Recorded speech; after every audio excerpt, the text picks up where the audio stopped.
Hello everyone, this is Mr. Rob Ronan here again, and this is a guide breakdown for Urokodaki. We're going to be talking about all of his buttons, his specials, his combos and strategies, and his setups in his case. And yeah, it's going to be an interesting one, because this is such an awesome character. Urokodaki, as you may know, is a setup character. He has these really interesting traps he can place on the ground, and if the opponent steps on them, they get hit by these bamboo shoots that come up from the ground, and you can get some crazy damage with them. Anyways, let's start talking about the boring stuff and then talk a lot of time about the really cool stuff. So, his regular attack strings actually go for... Oops. Let's get those off the screen. His regular attack string is actually kind of interesting. It's very long and very slow. So a lot of the time, you don't want to be doing the whole thing because it takes a lot of your combo time. See, look, it almost uses half of it just by the time it's done. His aerial combo looks cool. He has bamboo shoots. His down combo is really cool as well. He like kicks you and then drops a massive like rock trap on your face. That's cool. Leads to a hard knockdown as well. And yep, those are his boring combos. His grabs is kind of average. It has decent range. It's not particularly fast, but it is good that it leaves the opponent close to you and in a hard knockdown, which is really good for this character, especially since he wants time to place down his traps. So he can place down one really close to the opponent with his throw. That's very good. His tilt attack, or his armor attack, is very good. It has good range. It's kind of like Rengoku's. Actually, a bit less range than Rengoku's. Or much less range than Rengoku's. It's got decent range, but it's not Rengoku. His aerial attack is pretty standard for a swordsman, except he slides forward a lot afterwards, but that is actually really good, because it's really handy for pushing your opponent into a trap. Because you slide so far forwards, it pushes them into a trap, and you can get a combo off of it. His movement isn't anything too much to talk about. His jump's pretty normal, his dashes are normal, yeah. Okay, let's talk about his specials. So his standing special is actually kind of unique as well. It's a waterfall, kind of like Tanjiro's, except you can't combo off of it. It does a lot of damage, 2,333 damage for one special move is a lot, which means he can do really damaging like single special move combos, like nearly 3,000 for one special move. That's pretty good stuff. But you can cancel the first hit into his water wheel or any of his other his other special moves, I mean. But yeah, that's this special move. It's basically used as a combo ender or a combo extender if you cancel it early, but not too much use other than just big damage. His tilt special is a water wheel, and it's kind of like Gyu's. He can tap it once to just get a normal water wheel like Gyu's, where he gets a combo off of it, or he can tap the button twice, where he jumps in the air and then he bounces the opponent, and then he gets an aerial combo. The bounce version does a little bit more damage, but because the opponent's in the air, you're a little bit more limited as to what kind of combos you can get, because, like, for example, you can't get a ground combo, because that whiffs. So you have to be a little bit more careful if you do the bouncing version, because even though it does a bit more damage, you just have to be a little bit wary that maybe your combo won't work. But it is still a very, very, very useful special move. Just like Tanjiro's water wheel, to just roll in from the neutral and get a big combo, because you feel like it. So yeah, that's his water wheel, mainly a combo extender or a neutral run-in on the opponent. Next, his guard special, which is one of the most unique things in the game. So he can place down this trap of leaves, Master's Wisdom. So he just puts down these leaves on the ground, and when your opponent falls into them, you can get a combo from them very easily. Now unfortunately, when the opponent just touches them normally, like if they just happen to walk into it or like get pushed into it, it is a red combo, even if it isn't connecting from my swords here. I'll try and show. Yeah, see, it's a red combo, which kind of sucks, but that just means you have to be a bit careful how you push the opponent into it. And if you manage to push them into it with normals, then cool, you get an even longer combo. And you can get some big beefy damage if you manage to push them into it. And yeah, they're really cool special moves. However, it does kind of suck, because as you can see, he's not invincible when he does this, but this is his guard special, which for most characters is their invincible special move, but Urokodaki doesn't have that, so he really suffers on defense. He has to make sure that he like pushes the opponent out, do some side steps, or like pushes the opponent out and jump away, because he can't just like push out and do an invincible special move, because he just doesn't have one. So That does make him struggle a little bit, so you have to make sure you make the traps worth it. You have to make sure it's worth not having that invincible special move, and that you're making the most of these awesome moves. So, how do you use them? Well, you can have a maximum of 3 on the screen, and unlike a lot of setups in a lot of games, they stay there forever. They don't stay there actually forever. They do disappear after a long time, but it takes a long time for them to disappear. Which is really handy, because your opponent's kind of going to forget that they're there for so long, and then they might just accidentally walk into them or run into them, and then if you see they touch them, you really easily get a full combo. See, they're still there. I've been talking all this time, and they're still just chilling. It's ridiculous, and now they only just start to disappear. So, they're there for ages, so you don't have to worry about them disappearing, which I love. And if I just place some here and I turn Sabito onto a CPU, you can very easily get conversions off of these just by pressing the dash button, because if you see they get hit by them, you press the dash button, you just you just dash up to the opponent and dash up into the air, then you get to do an air double hit combo and then into a grounded combo, and yeah. As you saw there, I was going to mention that later, but Sabito just wanted to ruin it. The opponent can run through them, so you do want to be standing near them, because when you're near them, the opponent has to slow down, and the run gets slowed down, and then they get hit by them. So you do have to be careful. They don't instantly trap the opponent, but as you can see, when she gets hit, I get to super easily go in for a guaranteed combo, unless I suck, like I do. So yeah, be careful of the opponent. Oh, there we go. That wasn't a guaranteed combo. That wasn't an optimal combo, but as you can see there, you can just dash up, and if they get hit by it, super easily, just, you know, dash up. Get a combo. And you have to do something pretty short, because unfortunately you get a short combo, which sucks.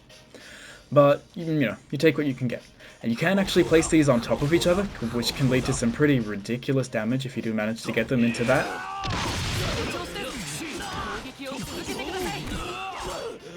So yeah, like, for something so simple like that didn't cost me any meter. That did a lot of damage, like nearly 4,000. So yeah, they're very interesting special moves, and I think I'll talk about how to place them. Or I guess, yeah, we've talked about everything else. Now let's talk about Urokodaki's game plan and his combos and stuff. So obviously, because he's such a unique character, basically everything he does revolves around placing these traps. And there's several ways he can do it. He can either do it just like after doing a normal bread and butter combo where, you know, he does a water wheel, and then maybe ends in this, gets a nice chunk of damage, and then like he starts placing down traps as the opponent's knocked away, and then just, you know, does whatever he wants, and then prays the opponent falls into them. That's a valid strategy, but there are also some cool ways you can choose to set up these traps. So, one good method that I found is doing a full attack string, and then cancelling it into his waterfall, and then cancelling the first hit of the waterfall into the trap. Because as you can see, that leaves the opponent very close to the trap, so if they like roll forwards or press buttons or do anything, they'll touch the trap. And because they're in a hard knockdown from the first hit of the waterfall, you can actually place a lot down. Let me show you. You can actually place 3 down, and the opponent is not even standing up yet. So if they manage to get pushed into that, you get some juicy damage.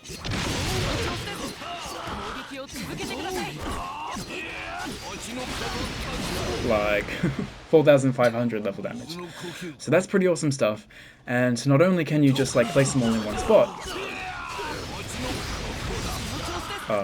you have to be a bit careful that you don't do it too quickly, or else they will get hit by the traps, which you don't really want. You just want to place them down and get a combo from it. Oops, I keep messing things up. You can actually jump over the opponent and place another one and do that before they even wake up. So you can place a total of 3 traps like all around the opponent after doing this setup, which is really good because it's just an awesome opportunity to let you place down all of your traps. So you could, oops, I messed up. So yeah, place down 1 trap, jump over them. Oh my god, what am I doing? Holy moly, how? Okay. place one trap down, jump over them, go over here, and then place one more trap down. Then you've kind of surrounded them in traps, and they only have one direction they can go in. And hopefully they're paying attention and they run that way, or else they're going to get hit by your traps, unless they sneak through a little gap in the middle. But yeah, it's a really awesome setup to set up a bunch of traps, and even if the opponent does like run away or jump out of it and doesn't get hit by one immediately, that's fine, because, you know, you've got all these traps on the screen that last for ages, and you've got this nice cluster just sitting there, ready to catch your opponent whenever they decide to walk into them. So yeah, really good stuff.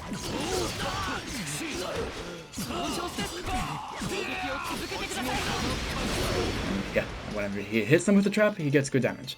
Another setup that I found really interesting, or actually just a technique that I find really interesting with the traps, is you place a trap, and you do run, and then you cancel the run into a jump. And as you can see, a normal jump only goes about this far, but if you cancel a run into a jump, you kind of go flying. You get this like momentum, and you can launch yourself over the opponent's head, where you normally can't really do that unless you're like right in their face. So, if you have like a trap, you really want to push the opponent into it, but like if I'm attacking here, I'm not pushing the opponent into it, so I really want to get behind my opponent. And that's what this technique is useful for. I can jump behind them, and then do something like my water wheel or my air tilt attack, and then push them into the trap, and do something like this.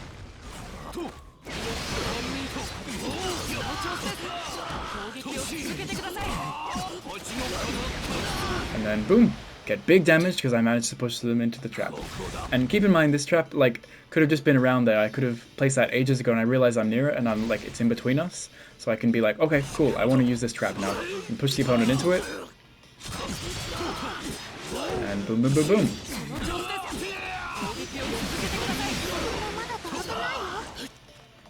So that's a really good technique I found, and that also allows you really cheap ways to set up your trap, and one way that I find really good and meter efficient, so that you don't having to spend meter on doing your special and then meter on doing your trap, because you know you want to save as much meter as you can so you can place as many traps down as you can. Something I really like doing is just doing my up combo into the trap, running, jumping behind the opponent, and then pushing them into the trap.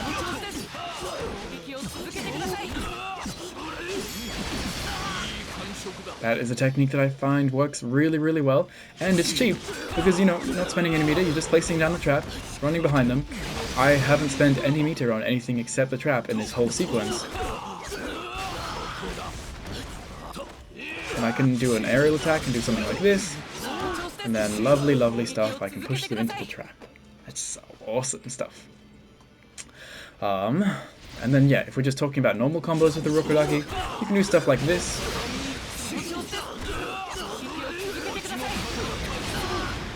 Or I think it's a little bit more damage if I go...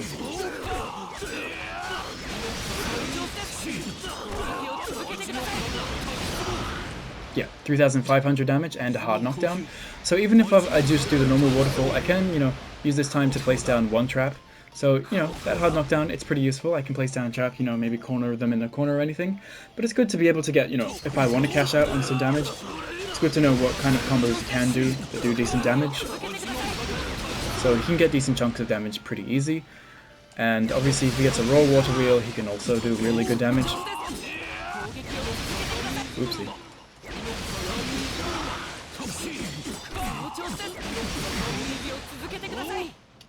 He can probably do something like this. Okay, that does not seem to work when you're in near the corner.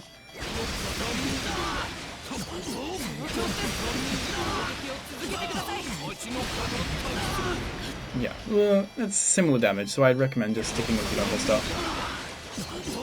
And saving your meter for your traps! Yeah, like, man, that does about the same amount of damage for only 2 bars, so save your meter for your traps, do simple combos.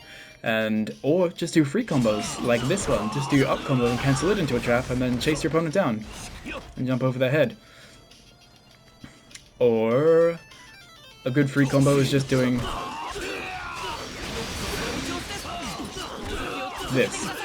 This is a combo I like to do. It's only 1 bar. It's a hard knockdown. I can use that hard knockdown to place down 1 trap.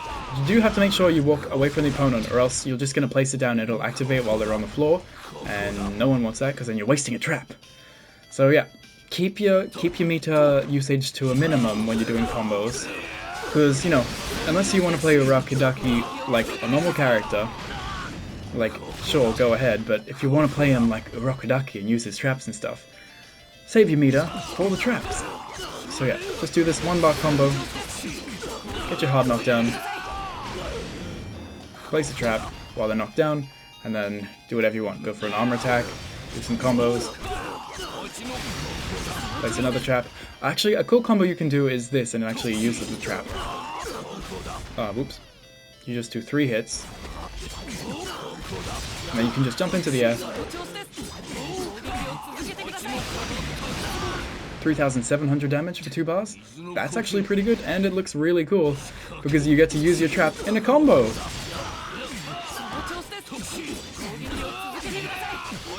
Oops, yeah, you have to leave out that last hit or it definitely won't work.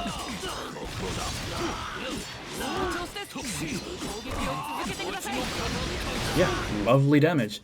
And just as you would expect, if you are comboing into an ultimate, you can do something like this.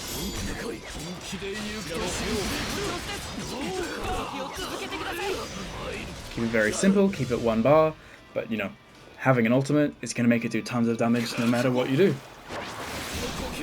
So yeah, good luck playing Urokodaki, and if you do play with Urokodaki after seeing this video, I'm proud of you, because I have not seen many people play Urokodaki at all. I've yet to see one play online. So I hope this convinces you to play Urokodaki, because he's super fun. Hope it shows you some cool techniques for pushing your opponent into the trap by using your dash, jumps, making sure you jump over the opponent to push them into a trap, placing your traps down by using your hard splat techniques like this one, or just from normal hard knockdowns. This one's just really good because you can place down 3 traps before the opponent can wake up. Using a regular hard knockdown, you can just place 1.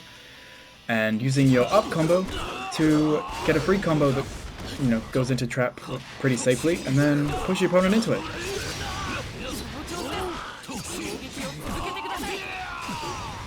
Cool stuff. Anyways, thanks for watching this video. I hope you enjoyed, and I'll see you in the next one. Bye-bye.